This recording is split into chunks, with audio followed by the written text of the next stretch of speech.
নমস্কার বন্ধুরা, আপনারা কেমন আছেন? আশা করছি সবাই খুব ভালো আছেন। আজকে আমি 5 মিনিটের মধ্যে কাঁচা আলু আর টমেটো দিয়ে দারুণ মুখরোচক একটা নাস্তা রেসিপি আপনাদের সাথে শেয়ার করব। পুরো ভিডিওটি দেখার অনুরোধ রইল। আজকের রেসিপির জন্য এখানে দেখুন দুটো বড় সাইজের আলু নিয়েছি। আর এখন যেহেতু নতুন আলু, গায়ের খোসাটা অনেক পাতলা, সেই জন্য আমি এইভাবে কিন্তু খোসাটা ছাড়িয়ে ভালো করে ধুয়ে নিয়েছি। আর এখানে দুটো টমেটো রেখেছি দেখুন। এগুলো কিন্তু আপনারা কম বেশি করে নিতে পারেন। এখানে একটা বোলের মধ্যে কিছুটা জল নিয়েছি আর এখানে দেখুন গ্রেটার নিয়েছি, সরু গ্রেটার নিয়েছি। আলুটা গ্রেট করে নেব, এইভাবে লম্বালম্বিভাবে গ্রেট করে নেব। আর অবশ্যই সরু গ্রেটার দিয়ে আলুটা গ্রেট করবেন, যেহেতু কাঁচা আলু দিয়ে নাস্তাটা আমি বানাচ্ছি, খুব ঝটপট কিন্তু সিদ্ধ হয়ে যাবে।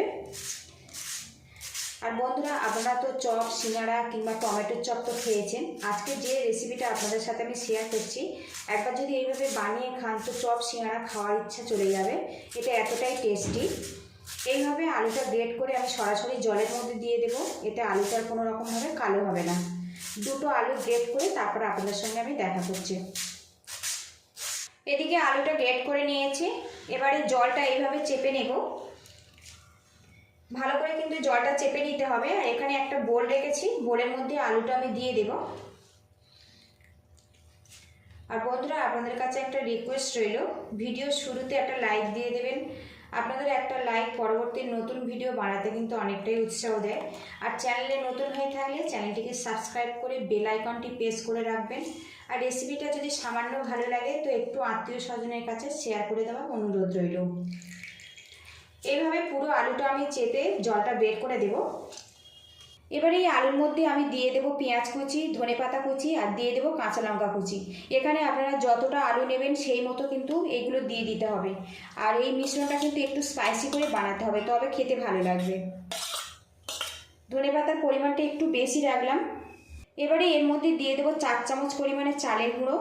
এই নাস্তাটা মুচমুচে হওয়ার জন্য চালের গুঁড়ো অবশ্যই দেবেন, আর যদি না থাকে পুরোটা বেসন দিয়ে বানাতে পারেন। এবার এর মধ্যে দিয়ে দেবো 1/2 চামচ পরিমাণে হলুদের গুঁড়ো, দিয়ে দেবো 1/2 চামচ পরিমাণে ঝাল লঙ্কার গুঁড়ো, দিয়ে দেবো 1/2 চামচ পরিমাণে কালো জিরে। এবার এর মধ্যে দিয়ে দেবো 1/2 কাপ পরিমাণে বেসন। এবার এর মধ্যে দিয়ে দেবো 1 চামচ পরিমাণে আদা রসুন পেস্ট। সবশেষে দিয়ে দেবো স্বাদ মতো লবণ। এবার এগুলো একসঙ্গে হাত দিয়ে মাখিয়ে নেব। এর মধ্যে লবণ পড়েছে, আলু থেকে কিন্তু জলটা ছেড়ে দেবে। যদি জল কম মনে হয় তো পরে জল অ্যাড করব। প্রথম অবস্থাতে এইভাবে শুকনো করে আমি মাখানোর চেষ্টা করব। বেশ কিছুক্ষণ মাখিয়ে নিয়েছি, এখন কিন্তু মিশ্রণটা বেশ নরম হয়ে গেছে দেখুন। এইভাবে আমি 5 মিনিট রেখে দেব। এই মিশ্রণটা কিন্তু খুব বেশি নরম করলে ভালো হবে না, এইরকম মাখা মাখা মতো কিন্তু রেডি করে নিতে হবে। এখানে যে টমেটো আমি রেখেছিলাম পাতলা পাতলা স্লাইস করে কেটে নেব। প্রথমে মুখটা এইভাবে আমি বাদ দিয়ে দেব, খুব বেশি কিন্তু মোটা করব না। তো দেখুন আমি এই রকম পাতলা পাতলা করে কেটে নিচ্ছি সবগুলো।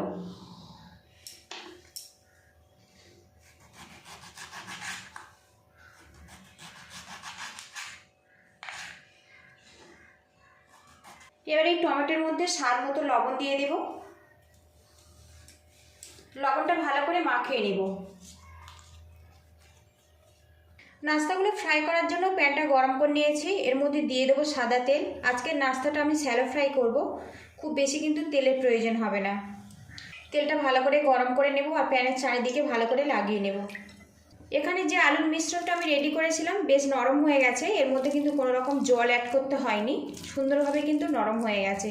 এই রকম কিন্তু ঘনত্বে বানিয়ে নিতে হবে।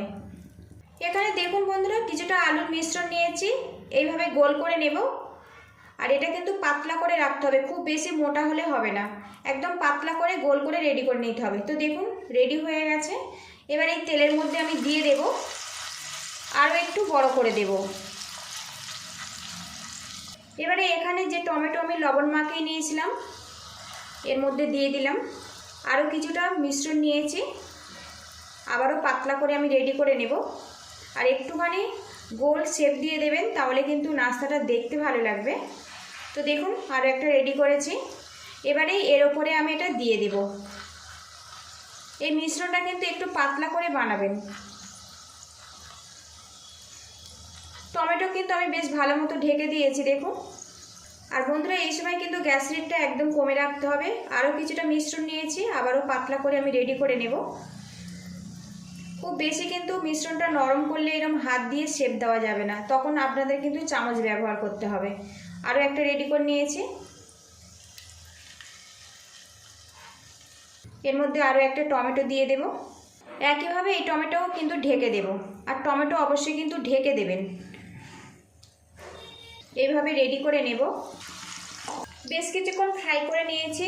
নিচের পোর্শনটা কিন্তু শক্ত হয়ে গেছে, দেখুন বেশ ঘোরাফেরা করছে। এই অবস্থাতে এটা উল্টে দেব। এটা যেহেতু কাঁচা আলু দিয়ে বানাচ্ছি, একটু সময় ধরে ফ্রাই করতে হবে, তাহলে আলুটা কিন্তু খুব সুন্দরভাবে নরম হয়ে যাবে।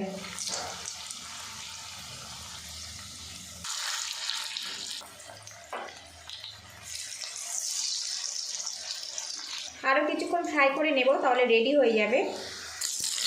এদিকে দেখুন বন্ধুরা, 3 পিস নাস্তা কিন্তু আমি লাল লাল করে ভেজে নিয়েছি। ওপরের পোর্শনটা কিন্তু বেশ মুচমুচেভাবে তৈরি হয়েছে। এর মধ্যে যে চালের গুঁড়ো দিয়েছিলাম না, তার জন্য কিন্তু অনেক মুচমুচেভাবে তৈরি হয়েছে। আর এইরকম ব্রাউন কালার করে কিন্তু ফ্রাই করে নিতে হবে। এই রেসিপিটা কিন্তু আপনারা চায়ের সাথেও পরিবেশন করতে পারেন, কিংবা হঠাৎ অতিথি চলে আসলে খুব ঝটপট কিন্তু এইভাবে নাস্তা বানিয়ে দেখতে পারেন। আশা রাখছি ভালো লাগবে। 3 পিস নাস্তা কিন্তু আমার রেডি হয়ে গেছে। এবার এগুলো আমি তুলে নেব। বাকিগুলো আমি একইভাবে রেডি করে নেব। আর বন্ধুরা, রেসিপিটা যদি ভালো লাগে তো একটা লাইক দিয়ে চ্যানেলটিকে সাবস্ক্রাইব করার অনুরোধ রইল, আর যতটা সম্ভব একটু শেয়ার করে দেওয়ার অনুরোধ রইল। সবগুলো এইভাবে ফ্রাই করে তারপরে আপনাদের সঙ্গে দেখা করছি। তো বন্ধুরা, কাঁচা আলু আর টমেটো দিয়ে দুর্দান্ত স্বাদের নাস্তা কিন্তু আমার রেডি হয়ে গেছে। এই নাস্তা বানানো এতটাই সহজ বন্ধুরা, যে দেখবে কিন্তু সেই বানাতে পারবে। আর এই রেসিপিটা কিন্তু আপনারা প্রথম পাতেও পরিবেশন করতে পারেন, মুড়ির সাথেও খেতে পারেন, কিংবা সন্ধ্যাবেলায় আড্ডাতেও পরিবেশন করতে পারেন। তো দেখুন কত মুচমুচেভাবে এটা তৈরি হয়েছে। পুরো ভিডিওটির সঙ্গে থাকার জন্য অসংখ্য ধন্যবাদ। ভালো থাকবেন, সুস্থ থাকবেন। দেখা হবে নেক্সট ভিডিওতে। যারা সন্ধ্যা হলেই বিভিন্ন রকম চপ সিঙ্গারা খেতে পছন্দ করেন, এইভাবে বানানোর অনুরোধ রইল। আশা রাখছি ভালো লাগবে। আর বাড়িতে বানালে অবশ্যই কিন্তু কমেন্ট বক্সে জানাবেন। তো বন্ধুরা, একটা নাস্তা আপনাদেরকে আমি কেটে দেখাবো, ভিতর থেকে কত সুন্দরভাবে এটা সিদ্ধ হয়েছে। আর উপরটা দেখুন কতটা মুচমুচে। কাটার শব্দ শুনে তো বুঝতে পারছেন। অল্প সময়ের মধ্যে কিন্তু এই টমেটোটা নরম হয়ে যায়। তো দেখুন বন্ধুরা, কত সুন্দরভাবে এটা সিদ্ধ হয়েছে, আর ভেতরে কিন্তু টমেটোটা বেশ নরম হয়ে গেছে। একবার এইভাবে বানানোর অনুরোধ রইল। আশা রাখছি ভালো লাগবে।